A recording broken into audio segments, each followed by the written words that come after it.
Hello everyone, this is Vinay and welcome back to study coach 91। दोस्तों, इस video में हम लोग देखेंगे विद्युत आवेश तथा क्षेत्र, जो कि इंटरमीडिएट का फर्स्ट चैप्टर है, इसके कुछ मोस्ट इम्पॉर्टेंट क्वेश्चंस को। तो दोस्तों, ये टॉपिक नंबर फर्स्ट है। दोस्तों, पूरी टॉपिक्स आप ज़रूर देखिएगा। अगर और भी टॉपिक्स बन चुके हैं तो इसका लिंक आपको डिस्क्रिप्शन में मिल जाएगा। तो दोस्तों, चलते हैं आज के फर्स्ट क्वेश्चन की तरफ। तो दोस्तों, फर्स्ट क्वेश्चन है आपके सामने, विद्युत क्या है? घर्षण विद्युत को उदाहरण सहित समझाइए। तो पहले हम देखेंगे विद्युत क्या है, फिर उसके बाद घर्षण विद्युत को देखेंगे। तो दोस्तों, देखते हैं विद्युत क्या है। विद्युत वह ऊर्जा है जिसके कारण किसी पदार्थ में हल्की वस्तुओं को आकर्षण करने का गुण उत्पन्न हो जाता है। फिर से देख लीजिए, विद्युत वह ऊर्जा है जिसके कारण किसी पदार्थ में हल्की वस्तुओं को आकर्षण करने का गुण उत्पन्न हो जाता है। और विद्युत दो प्रकार के होते हैं। दोस्तों, विद्युत कौन कौन से दो प्रकार के होते हैं? फर्स्ट है स्थिर विद्युत एंड सेकंड है धारा विद्युत। तो दोस्तों, पहला देखते हैं स्थिर विद्युत।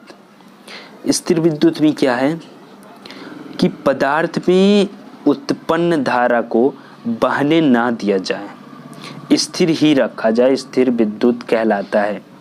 पदार्थ में जो धारा उत्पन्न हुआ है उसको बहने ना दिया जाए, उसको वहीं जहां पर है वैसे स्थिर रखा जाए।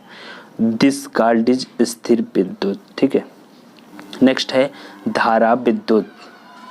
धारा विद्युत पदार्थ में उत्पन्न धारा को बहने दिया जाए, स्थिर ना रखा जाए।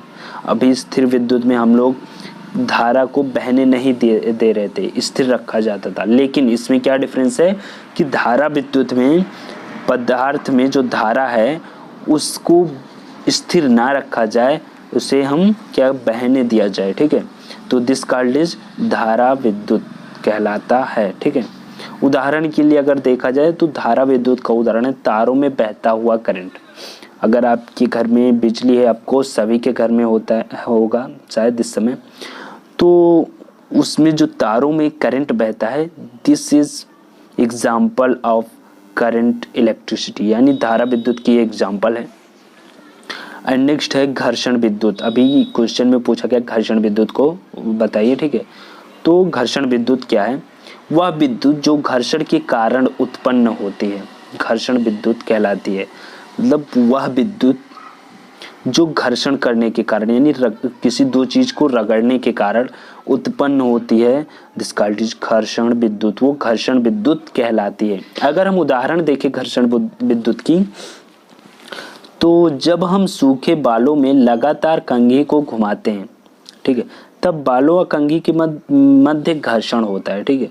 जिससे कंघी आवेशित हो जाती है और हल्की वस्तु को अपनी ओर आकर्षित करने लगती है। जब आप छोटे होंगे तब आप ये प्रैक्टिकल करके जरूर देखे होंगे, हमने भी किया है अपने बचपन में। ठीक है दोस्त, कि हम लोग क्या करते थे कि पेन था, ठीक है, कंघी यहाँ पर दिया गया पेन है, पेन को जब हम बालों में रगड़ते थे और उसके बाद छोटे छोटे कागज़ के टुकड़े हम तोड़ कर, मतलब फाड़ कर रखते थे और पेन को बालों में रगड़ करके उस टुकड़ों को उठाते थे। ठीक है। बहुत मज़ा आता था।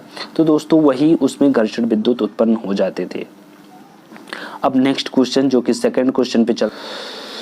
तो दोस्तों, सेकंड क्वेश्चन है हमारा, वैद्युत आवेश क्या है या कितने प्रकार के होते हैं? तो दोस्तों, देखते हैं वैद्युत आवेश क्या है। वैद्युत आवेश एक भौतिक राशि है जिसे प्राप्त कर लेने पर कोई भी पदार्थ विद्युतमय यानी आवेशित हो जाता है। वैद्युत आवेश को प्राप्त कर लेने के बाद कोई भी पदार्थ क्या होता है? आवेशित हो जाता है, यानी वो चार्ज्ड हो जाता है। अब दोस्तों, इसका SI मात्रक कूलाम होता है। विद्युत आवेश की SI मात्रक क्या होती है? कूलाम होती है। कूलाम को हम C से डिनोट करते हैं। ठीक है। और इसका विमीय सूत्र क्या होता है? M0L0TA इसका विमीय सूत्र होता है। मोस्ट इम्पॉर्टेंट है विमीय सूत्र, आप याद रखिए। और आवेश दो प्रकार के होते हैं। अभी टाइप्स ऑफ आवेश पूछा था। ठीक है। तो आवेश दो प्रकार के होते हैं। नंबर 1 धनावेश, नंबर 2 ऋणावेश। ठीक है। तो धनावेश देखते हैं, फिर उसके बाद ऋणावेश देखते हैं। धनावेश क्या है? घर्षण के कारण जिस पदार्थ में इलेक्ट्रॉनों की कमी आ जाती है उस पदार्थ में उत्पन्न आवेश को धनावेश कहते हैं। जब हम घर्षण करते हैं तो इलेक्ट्रॉनों की कमी जिस पदार्थ में हो जाती है उसे हम कहते हैं ये धनावेशित हो चुका है, ठीक है, यानी ये धनावेश इसमें धनावेश हो चुका है, मतलब कि उसमें से इलेक्ट्रॉनों की कमी हो गई, इलेक्ट्रॉन कुछ उसमें से निकल गए हैं, ठीक है, तो इसे हम क्या कहते हैं, धनावेश कहते हैं।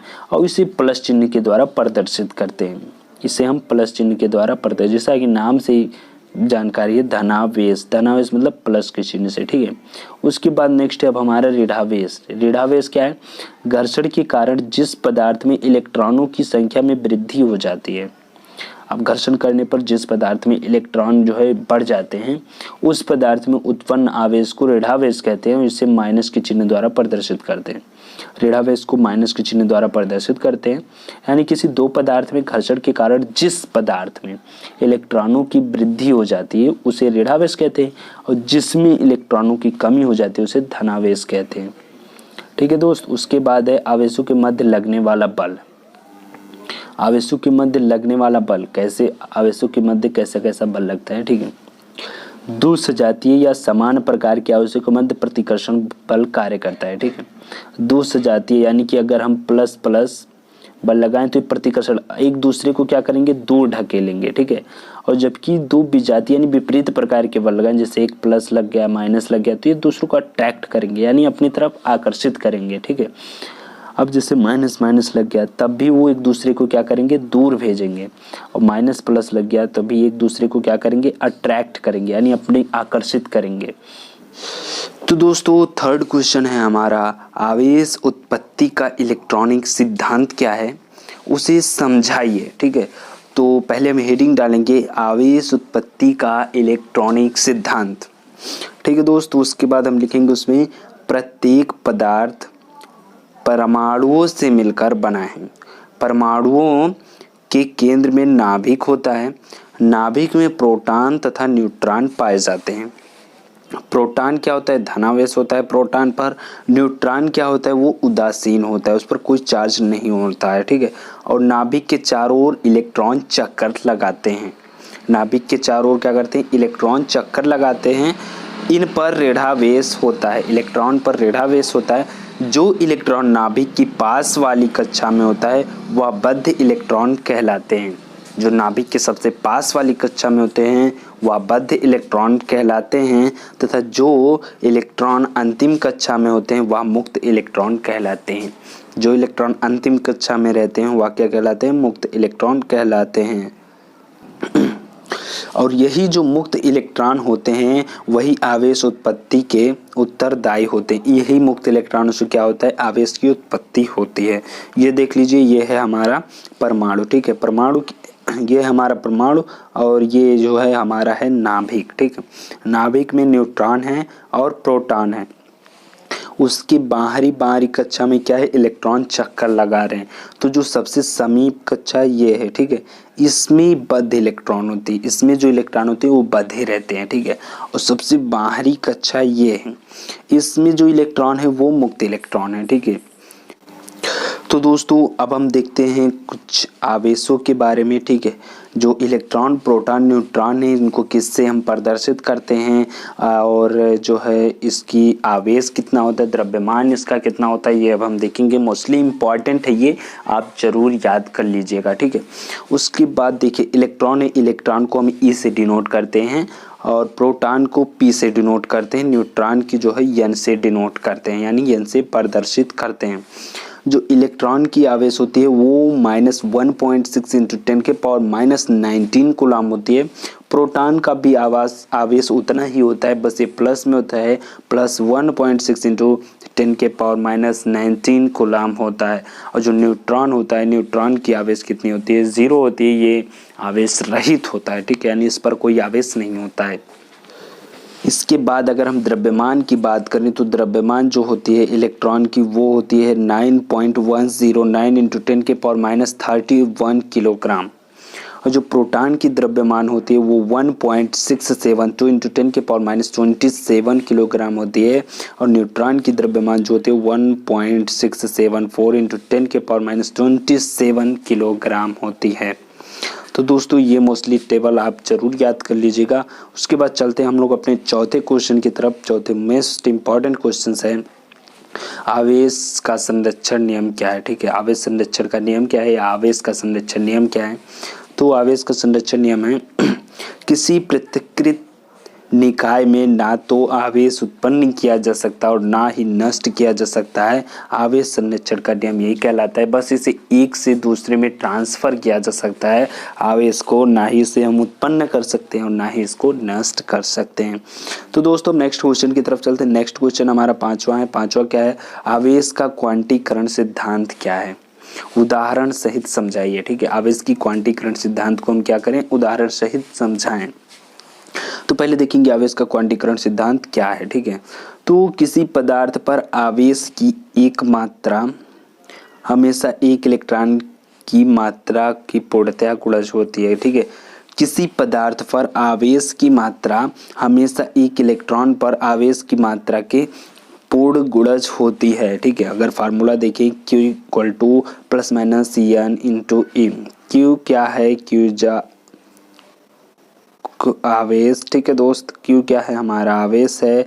N क्या है, हमारा N है हमारा नंबर ऑफ इलेक्ट्रॉन्स, और ये है क्या, ये इलेक्ट्रॉन्स की आवेश। ठीक है, उसके बाद में अगर हम देखें तो N इक्वल टू कुछ भी हो सकता है, 1 to 100 या जितना भी हो N इक्वल टू हो सकता है।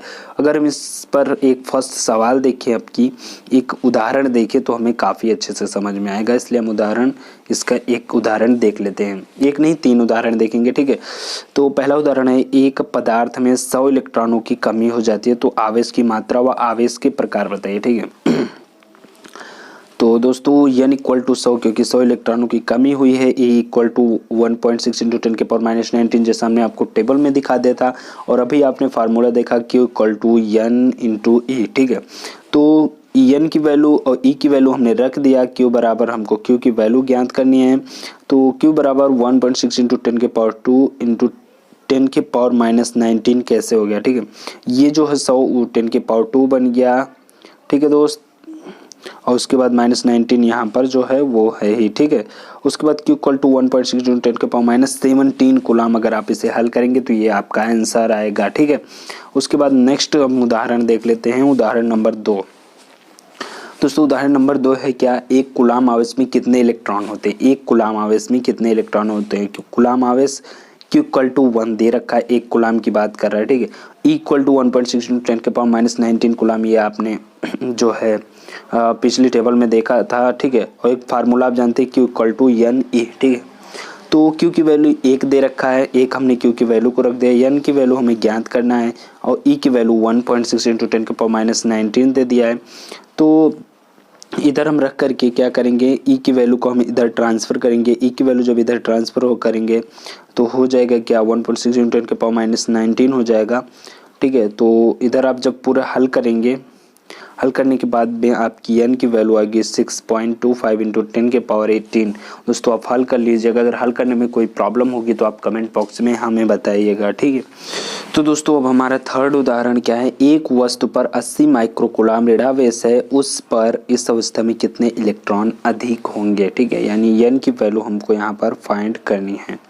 तो दोस्तों जैसा कि दे रखा है कि Q की वैल्यू क्या है, 80 माइक्रोकूलम। ठीक है, माइक्रोकूलम को हमने क्या किया है, कूलम में चेंज किया है। कूलम में चेंज करने के बाद E की वैल्यू ने हमने यहाँ पर लिख दिया 1.6 इंटू 10 के पावर माइनस 19 कूलम। E की वैल्यू को लिखने के बाद में क्या हुआ, Q इक्वल टू यानी फार्मूला होता है, ये आपको पता है। Q की वैल्यू हमने इधर लिख दिया, N की वैल्यू हमें ज्ञात करना है, E की वैल्यू को हमने इधर लिख दिया। ठीक है, उसके बाद में हम क्या करते हैं कि इस E की वैल्यू को हमने इधर ट्रांसफ़र किया, तो क्या हुआ, ये भाग में चला गया। ठीक है, यहाँ पर डिवाइड हो गया। इससे डिवाइड होने के बाद में अगर हम हल करेंगे तो N की वैल्यू क्या आएगी, N की वैल्यू 5 इंटू 10 के पावर माइनस 5 इंटू 10 के पावर माइनस 19 आएगी। तो टोटल अगर बात करें तो N की वैल्यू N 5 इंटू 10 की पावर 14 आएगी आंसर आपकी। ठीक है, आप कैलकुलेशन कर लीजिएगा, कैलकुलेशन अगर हम ऐसे करेंगे तो वीडियो बहुत लंबा हो जाएगा। तो दोस्तों ये थे आज के हमारे टॉप 5 क्वेश्चन। अब हम ये क्वेश्चंस अगले में लेक्चर में या अगले वीडियो में बताएंगे। ठीक है दोस्त, मोस्ट इम्पॉर्टेंट क्वेश्चंस है ये। कूलाम का नियम क्या है, इसे व्युत्पन्न कीजिए तथा इसकी सीमाएं व महत्व लिखिए। बहुत ही इजी वर्ड में हम लोग देखेंगे विस्तार से। तो दोस्तों अगर ये वीडियो आपको अच्छा लगा हो तो प्लीज़ लाइक कर दीजिएगा और अपने दोस्तों के साथ शेयर कर दीजिएगा। मिलेंगे नेक्स्ट वीडियो में, तब तक के लिए बाय बाय।